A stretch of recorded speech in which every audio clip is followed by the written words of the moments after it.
So we've got Coda's GTR, the R34, one we've been working on. Almost done. We're pretty much almost ready to do the big sign off. So I've been on the roller dyno with this, setting up all the four-wheel drive system and the launch control. I previously did a video on this car just showing, you know, like why isn't the car ready. Well, it wasn't particularly this car, but it was more just a generalization of, you know, what's involved in getting these cars going. So we've been working on this car for a very, very long time. We're well over the 12-month period. So, but it's been a massive task. Coda hasn't sort of helped us in the scenario of he's changed his mind a few times, which is cool. He's paying the bill. If he wants to change what he wants to do, that's cool with us. But he changed his mind for the right direction. So we've made a lot of different changes and combinations and so on. So, and we are now 100% happy with the outcome. So if you've been following along with the car, you'll know, you know, sort of almost what we have been doing. And now that we're on the roller dynos, we obviously tune this car on the hub dyno in two-wheel drive because it's the only way to hold the power. You know, you're doing speeds well over 250, you know, 300 plus kilometers an hour. So you just can't do that on a rolling road. The bearings just don't like it. So this dyno of ours is max speeded at 250 k's. So, but yeah, so now that we're almost done, I'm going to pretty much run through everything, you know, as much as I can. So on the roller dyno, I've been calibrating the four-wheel drive system, the pressures and all that sort of stuff, you know, how the Attessa system works. We've had to set up all the flat shifting. So this has got a PPG sequential gearbox in it. And we've had to really like put the time into that. You know, it's been a big task to get this thing shifting right. We'll get in the car. So that's the shifter there. We've actually had to modify the shifter from the original spec. So Coda had a lot of issues with the bottom part of this dropping down, and it became very inconsistent and unreliable. So we had our machine shop completely redo it all and remake it. And yeah, like we are absolutely stoked with the results of it. So everything works good now. This is all right. We've actually extended the bottom part and given Coda a bit more leverage to play with, you know what I mean? So super happy with it. Don't really need to put much effort into it now to pull the gears. And obviously the Haltech ECU being in charge of all the ignition retard and the ignition cut and timing retards and all that sort of stuff that we use to break the torque of the engine to get the gear shift to go in seamlessly, you know, and it does that quite well. And that's another thing we're sort of doing on the roller dyno, because you've got the inertia of the dyno to help you. So it's almost like being out on the road. But I don't want to test this car out on the road.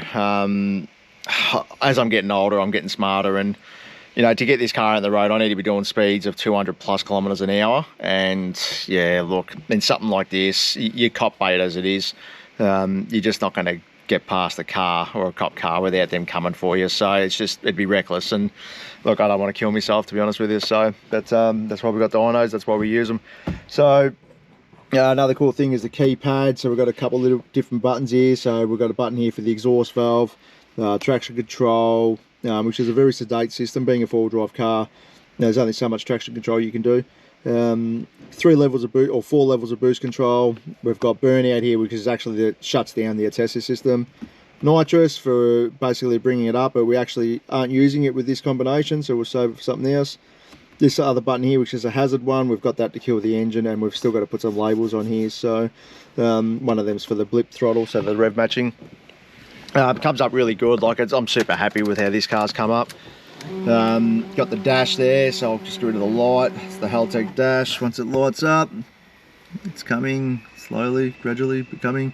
Yep, so that's it there. And then we've also got another dial here. So we're using this one here for the actual launch RPM. So he's pretty much got a launch RPM from, I think we started about sort of 6,500 revs and goes all the way up to 8,500. So I wouldn't be surprised he's got to do a two-step at sort of 7.5, 8,000 to get this thing off the line. So, but yeah, got a bit more to go with the car. I'll just turn my phone off.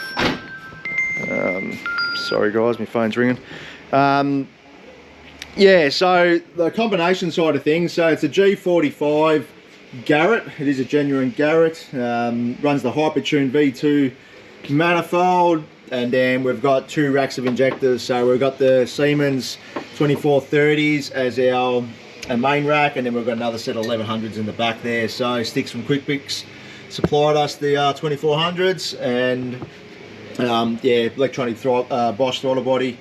There's the nitrous there, but as I said before, we're not using it. All the hoses are all BMRS, Brown and Miller, Hypertune header. This is the catch cam, which I've done several videos on. This is a bit of a prototype that we've been working on. Absolutely wrapped with how this is working now. We've actually set this up. This engine has a dual stage oil pump on it, so external oil pump. So one stage is obviously for the supplying the engine, and then the other stage was originally used to suck out of the back of the cylinder head. Now, we were having issues with it still pressurizing, and it's just the RB, it's an RB issue. They just can't get the oil to the bottom quick enough. And I had a bit of a thought, you know, let's use the second stage, let's pull the scavenge out of the side of the block on the turbo side, and let's put that straight back into the catch can, and then let's put a return off the catch can back to the sump. So what that creates is that you've got a pump there. It's almost like a vacuum pump, pulling a vacuum on the bottom of the engine, and as the cylinder or the rocker covers fill up with oil, which the RBs do, you end up with a vacuum on the engine, and it actually just pulls the oil, you know, straight down. So I'm stoked with how it works. It's no secrets. I'm not going to hide it. Like we don't make a living doing RBs. You know, this is just the thing I'm doing for Coda. So, you know, Barras and LSs and all that stuff is my forte. But yeah, but we've done this, and I'm happy with it, and you know, I hope other people learn from it and they take it on board, because it certainly does work. It works an absolute treat. So there's all our sensors down there. So a lot of people always quiz us, you know, like, why do you mount the sensors off the engine? And you know, mounting sensors on the engine, in my opinion, is just stupid. These engines have a high harmonics, and they tend to rattle your teeth out. And let's face it, as they become more powerful, they become more vibrating across the whole car. So the harmonics on the sensors don't really like it. So a lot of people get like scatter traces and all that sort of stuff through their data logs, and they can be chasing their tail thinking they've got a problem with the tune-up, and they actually don't. It's just the vibrations and the harmonics destroying that poor sensor. So my recommendation to anybody, if you're going to be mounting sensors on an engine, just don't do it. Even if they tell you you can, don't do it. Remote mount them on the guard on a rubber mount, so it's got a rubber anti-vibration or something to just to soak up that vibration. Run a soft hose to them, so it's like a braided hose, or you know, nylon hose, however you're going to do it. And look, it's actually easier, because when you go to pull the engine out, you just drop the hoses off the engine, and all the sensors and the wiring stays behind, so you don't end up having this whole bird's nest of wiring hanging off the engine. So in my opinion, I think it's the best way to go. And then another cool feature here is the this is the clutch dump valve. So this basically only works in first gear, and you can adjust this here, and you actually adjust the rate that the clutch comes out. So basically it's kind of like making it a slipper clutch. Yes, it's a good way to kill a clutch, but you know, you want to drag race this car, you've got to sacrifice something. So, and if you want it to hook up, the only way to get these things out is to basically have that moment of slip off the line, just to give you those wheels a chance to get momentum and get going. Because if you just do a big rev and dump, which essentially you do, that initial shock to the driveline will just smash the whole back of the car out of it. So kind of makes sense to have some sort of shock absorbing process going on there, and it's the same as just releasing the pedal really slow, although this does it the same every time. So once you dial it in, it's going to work perfectly. So everything's all ceramic coated. We've got the R34 coils there. That's our pump down below, and then the Hypertune radiator, which this cooling system is amazing how well it works. And then the Hypertune, big boy Hypertune cooler in the front, which just holds that bar really nicely. And then we've got an oil cooler tucked up in the front guard down there.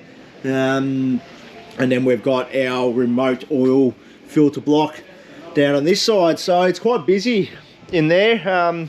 As far as fuel system goes, it runs an Alexa single pump, which is like a 1380 litre per hour pump. It's almost like a dual stage pump. It has the first stage is like 400 litres per hour, and then you start doing a duty cycle control for the second stage from there onwards, and you know, you basically just feed it more fuel as you require it, so you don't really have to run the pump or that, you know, not that hard. So these are becoming quite popular. They're starting to get momentum in Australia.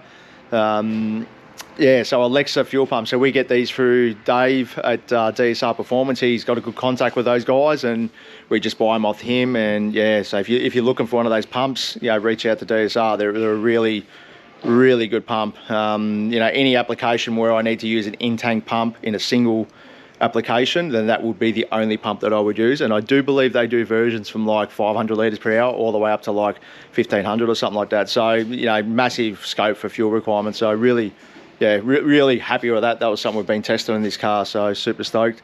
We're using a GFB fuel regulator to control it, and it does the job superbly. Haltech Nexus R5 in charge of this. So and the wiring was all done by Stewie at S&M Motorsport.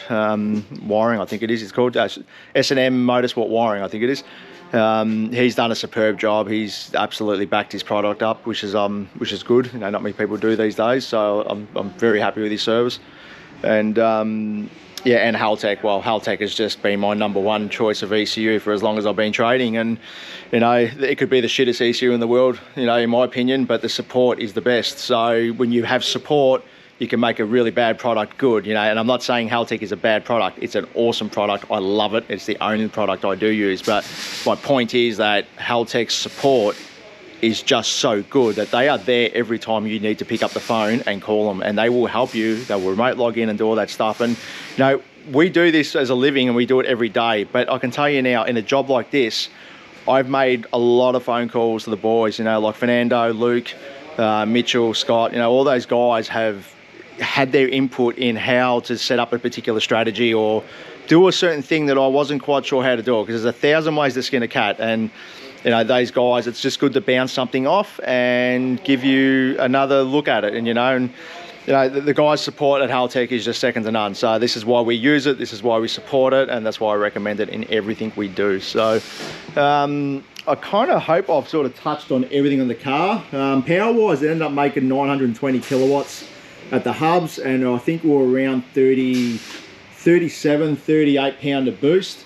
And the most important thing obviously is the heart. So this engine was done by Will at JHH Racing. So it's cast block, it's got Will's combination there, it's got the sleeve, got his sleeves in it, all his build, his camshafts.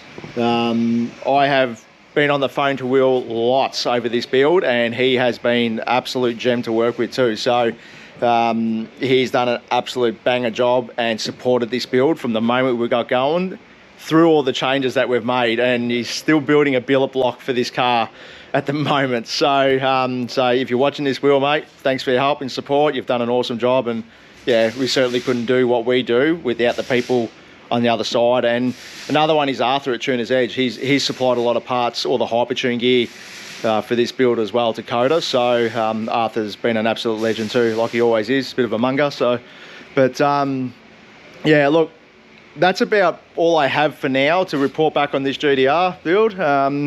Next stage from here is got a few things to put back in the car, and I'm pretty much ready to hand the keys over to Coda, within the next couple of weeks, and get it out on the road. So the next bit of footage you're going to see from this car is going to be out on the road and at the drag strip, and it'll be exciting to see what we can get with this thing once we start racing it. He's got a lot of learning to do, a lot of testing, a lot of driving, but I'm looking forward to watch him progress, and the journey's going to be interesting and funny at the same time. So thanks guys, I hope you've enjoyed following along with this build. I certainly have, and it's great to see the end of it. So yeah, thanks guys, and see you on the next build.